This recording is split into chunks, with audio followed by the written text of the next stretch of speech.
With the release of Kingdom of the Planet of the Apes, stop to rank all four Planet of the Apes films in this storyline that's gone now over 300 years of time. My name is Max and welcome back to a brand new movie franchise ranking video here on Max Talks Movies. My name is Max Denenberg. If you're new to the channel, please subscribe and ring that bell. I do movie franchise rankings, movie TV show reviews, out of theater reactions, as well as a box office show every single Tuesday. So please subscribe, ring the bell. We're so close to 200 subscribers. Comment down below. What is your ranking of these four movies? If you want to include all of the Planet of the Apes movies, I'd love to hear your thoughts. It's not a franchise that I'm really passionate about outside of the previous four movies. So definitely let me know your overall thoughts on the whole franchise. Also, please like the video. So as I said, I'm only ranking Rise, Dawn, War, and Kingdom of the Planet of the Apes. I am not doing the Tim Burton one. I'm not doing the original films. I'm just talking about this chronology. That's the word I was looking for earlier to begin this video. So we're going to rank all four movies. I watched all of these in the last week, 2 weeks, so they're all very fresh in my mind. So let's get into my ranking of the new version of the Planet of the Apes. And starting at number 4 is the movie right behind me, Kingdom of the Planet of the Apes. And what I want to say is this might be one of the most consistent franchises in Hollywood today. If this is maybe your worst film of a franchise, you're doing very well. I gave this movie a 4 out of 5 stars, as I would give the number 3 movie on this list, and then 2 and 1, I would give nearly 5 stars. So this is one of my favorite franchises now, especially rewatching them and getting in the mood for the new movie, then watching it. Again, I've already done a review of Kingdom of the Planet of the Apes, but for people who didn't catch that review, I did a full review of my thoughts, my positives, my negatives, my score. But for this video, I really enjoy this film. This movie had to buy me a ticket to why are we making a movie continuing the Caesar trilogy without Caesar? How can we move forward in this franchise without Caesar? And I think this movie does what it does a wonderful job is the legacy of Caesar being important. It's being used by Proximus Caesar to use apes against each other. And then you have Raka, the orangutan, who is also a follower of Caesar's, who never met Caesar, obviously, but one of the disciples, followers, whatever you want to say, who's trying to live that his Caesar's beliefs on in the world. And Caesar's kind of become this like Jesus figure for apes in this society. Um, and I really appreciate that while, yes, Caesar's not in this movie, you feel his presence throughout the film with the other characters. The way they handle the apes, pretty perfect. And Noah's a really good, strong lead character who really grows throughout the runtime because he's learning so much. At the beginning of the movie, he has this one perspective, the law of the Eagle clan. And as the movie goes on, he learns about Caesar's beliefs, how they're being used in a good, positive way, how he's learning about humans. All very fascinating to me. So Kingdom of the Planet of the Apes, I really liked. What holds us back for me from getting onto that top tier of the first two films of the franchise is I don't think the human element of the film really comes through as strong as I wanted it to. May came off as an interesting character with the setup, but as the movie kept going and the more Frey Allen was on screen and the more she was talking and things like that, it kind of went downhill for me. And because they were trying to have the human storyline kind of go side by side with the apes, and I just think the ape storyline is the most fascinating thing. And the human storyline of them like coming back is kind of the most generic thing in this genre, and even in the entire Apes franchise outside of these four movies. So I wish it stuck more to the ape story as the movie headed down the home stretch and not, side by side with the human. But I still really enjoyed this movie. I understood why they were making this movie, and I would definitely buy a ticket again to see another film with this continuity. At number 3 for me is Rise of the Planet of the Apes, an excellent origin story for one of my favorite movie characters of all time in Caesar. This movie, obviously, it's the oldest of these four films. It doesn't look as amazing. I think the other three films are a lot more well made from both a directing perspective and a CGI visual effects perspective. But this is still one of the biggest surprises really ever. The Apes franchise was dead for over a decade. Tim Burton's movie with Mark Wahlberg really killed any momentum that the franchise ever had returning in the 20th century. And then you get Rupert Wyatt's Rise of the Planet of the Apes, having Andy Serkis after Gollum, bringing his team in to do a Planet of the Apes movie. And it is a really great origin story. Caesar, you really care for the kid of Caesar. He is vastly different in the other films in the franchise because in this one, he's a kid with a human dad played by James Franco. And I didn't mind their banter, their back and forth, the idea that Franco's character is making this cure. And the beginning, the fact that this movie is not trying to be a remake of the 1960s version of the movie. This is kind of a prequel to what the Planet of the Apes will be post even Kingdom of the Planet of the Apes, what the franchise will be down the line, and seeing how the apes came to power in the world is because of a human-made virus that turned apes into these smart, intelligent, talking beings, and then humans kind of disintegrating from society. And Caesar learning that through having to be in a cage, being in a house for his life, and just trying to be exposed. He's not a pet. He's an ape that needs to be in the wild. And Caesar, and that was really well done. One of the most iconic scenes of all time with him screaming at the actor who was Draco Malfoy in Harry Potter when he says no. The first words of Caesar are very powerful, and I get chills every time I watch that scene. The action set piece on the Golden Gate Bridge, tons of fun in this film. But it does a really good job of portraying that this, yes, it's very odd that an ape could talk, but the movie does set this in kind of reality. It's believable what's going on. A billionaire has this company. They're trying to build a disease for a cure for Alzheimer's. It turns into, they're testing apes. It turns into this. It made sense. And it was a really good start that set the tone for a trilogy. What holds us back one for me, I really love Frida Pinto. I wish it was used better in a lot of movies. She's kind of just a throwaway side character romance with James Franco's character. She's like the animal doctor. And then that whole romance and that whole dynamic was unnecessary and didn't care for it whatsoever. The guy who plays Draco Malfoy, I'm not a huge fan of his acting. Not a big fan of him in this movie, either from a performance perspective.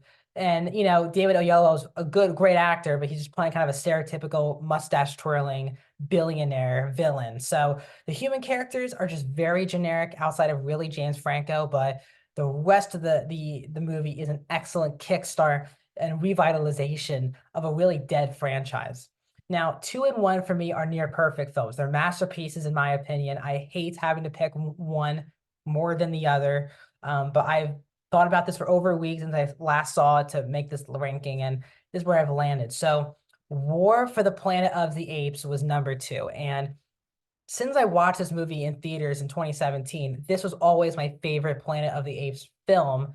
I've changed it now on this most recent rewatch, but I still think this is a masterpiece and a perfect conclusion to a trilogy of Caesar because this movie, while yes, there is still the Woody Harrelson Colonel character who we'll get into in a second, out of all of the films in the franchise, this one is the most heavily, especially in the trilogy, not counting Kingdom, but in that trilogy, the most focused on the apes more than humans. And seeing Caesar as his leader, and the movie just has this bleakness, this devastation throughout the entire film. It is yes, and I'll get to Bad Ape in a second, but this movie just lingers in sadness and bleakness throughout the entire film. Michael Giacchino delivers one of his best scores of his career with this movie. Matt Reeves directs the hell out of this film. I think it's Andy Serkis's best performance of the franchise in this film as he's going through Caesar, the loss of his wife and son at the beginning of the film. He's down to just his baby son. Then he is on a revenge path. And this movie is the perfect movie to go alongside Dawn because in not Dawn, obviously Koba, I'll get to Koba in a second, but it was kind of in the right. He had a reason to go after humans. Was it the right move to start a war? No. But did he have his reasons? He did. And in this film, he's battling with kind of his inner Koba, which is he's battling this revenge path for the Colonel. He is putting his, ability to be a leader for his group to the side just so he can, and to put his son aside, just so he can kill the person who killed his wife and son. Heartbreaking because they really used the son, Blue Eyes, really well in the last film. Um, you get Caesar, Maurice, Luca, Rocket as a group going after this investigation. You meet the kid who is a really good inclusion, but also Bad Ape is one of the biggest risks I've seen in a kind of a big tentpole Hollywood blockbuster because this movie is very dark. It's very depressing at times. It's super serious. There's not a lot of times to get comedy in. But Bad Ape could have been made this movie awful and could have taken you out of the movie, played by Steve Zahn. But Bad Ape he's in my top three favorite characters of this franchise.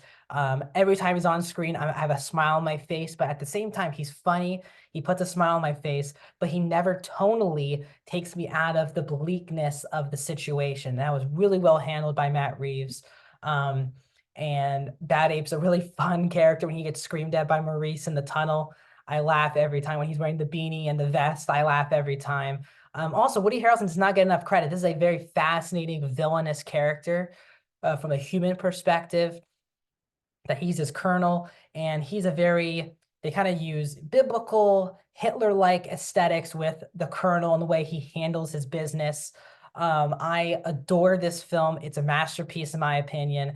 There's nothing I would rather have done to wrap up this trilogy. And again, Caesar dies at the end, setting up the fact that now there is a kingdom of the Planet of the Apes, which set the tone for us to learn generations later what have the apes learned from Caesar's teaching, which I really love. So let's get to my number one, which is obviously, as you know, Dawn of the Planet of the Apes. This is a near perfect movie. This is fantastic from start to finish as Caesar really steps into that leadership role. He now is a father, a husband in this movie. And he has a lot more responsibilities and he's trying to hold off. And because of his relationship with James Franco's human character in the first film, in Rise, he is nicer than most apes to the humans when Jason Clarke and Kerry Russell and Cody McPhee and that group of people show up to talk to Caesar. And Koba is one of the best villains of the last decade. We saw him be absolutely massacred and tortured by Oyelowo's billionaire character in Rise of the Planet of the Apes. And he's the one, Caesar lets Koba kill him in the last movie. Koba kind of becomes the general for Caesar's army and things like that. And when humans start becoming involved, Ash gets shot, not killed, but Ash gets shot. Koba goes in full villain mode. And, Caesar's like, we got to let them do their human work. We're not here to start a war. We don't know how many people they are, what their weapons are. And, Koba's right, which is like, you're going to make the humans a lot more dangerous if you give them this power. And when Caesar says they got to do the human work, and it's a powerful scene when Koba points at all of the marks on his body and says, that's human work, and that's human work. And you believe both sides of it. They're both flawed characters. And that's why I think they're excellent for this franchise. Caesar is really flawed in Dawn and War for the Planet of the Apes, especially in this movie, because he has too much faith and beliefs that apes are different than humans to a fact that we're humans, obviously, we know this today, kill people all the time, start wars on our own, and apes aren't supposed to be, Caesar believes that that's not what apes do. Apes are strong together, and that gets tested because he learns at the end of the movie that apes are not as much different from humans. And that comes out through Koba, who he does everything he can to have Caesar start this war, and he has to do it himself in a villainous way, tries to kill Caesar with the human gun, tries to take over, kills Ash, just chucks Ash off that thing. And it leads to a really memorable scene for me with Caesar and Blue Eyes in, the original house from Rise. And when Caesar kind of learns his faults, he had too much faith that apes were different from humans, and they're really not. The makeup that was on the apes was really cool. The action set pieces, when Koba is carrying around those two machine guns on a horse through the fire, it is epic. And this is why obviously Matt Reeves got the Batman franchise now back on track. I mean, this is a fantastic filmmaker who got fantastic performances. These, yes, a lot of it you can say goes to the CGI and the visual effects, but also a lot of it comes to these actors who do such a phenomenal job playing these apes. And I just adore this movie. So Dawn Planet of the Apes comes in at number 1. What is your ranking of this franchise? Let me know in the comment section, and I'll see you guys